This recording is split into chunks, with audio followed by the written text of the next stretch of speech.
After me and my son's mother were locked up for about 4 months, I got a bond because I wasn't indicted within 90 days in the state of Georgia. I bonded out and I turned around and I bonded her out, put her in a rehab.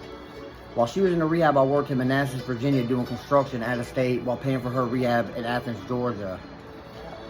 I came home for Christmas in 2015 and we got into a big fight.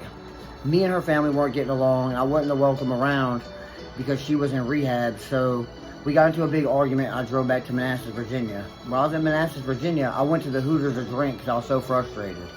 While I was in there was a guy in there that was harassing and sexually harassing the waitresses there.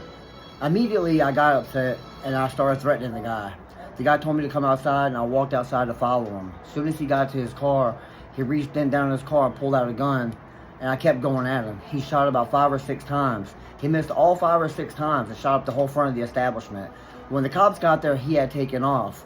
They ran my name, and that's when I found out I had a warrant for selling heroin to an undercover cop in 2015, and I had to go back to jail for it. It was 5 weeks before my son was born.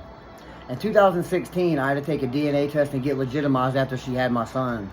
While I was sitting there waiting trial for the heroin charge that I had sold to an undercover cop that they said I did, I got to see my son for the first time through a piece of glass on Father's Day in June 2016. It was the first time I had ever seen my son and I wasn't able to hold him. I had to look at him through a piece of glass and I remember crying because I never imagined that I would meet him that way. But that's where my life had taken me. That's how deep my addiction got. That even when everything seemed to be going right, just that fast, it could pull me back down. Love y'all.